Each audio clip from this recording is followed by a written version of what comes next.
Qarınqulu insanları təmsil edən bir şəxs olaraq mən deyə bilərəm ki, tutmaq olur.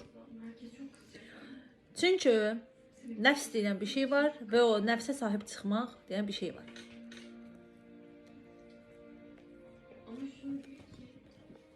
Mən yemək çox sevirəm. Amma həyatımın mənası yemək deyil.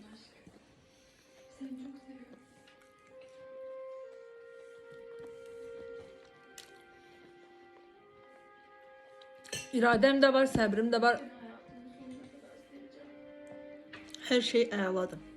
Əgər bunu bilmək istəyirsinizsə. Kimsə kameranı açıb yemək yeyirsə, o demək deyil ki, o adam qarınquludur. Sadəcə mən zövq alıram yemək yeməkdən və başqa şeylərdən. Zövq aldığım hər şeyi də paylaşıram sizlə.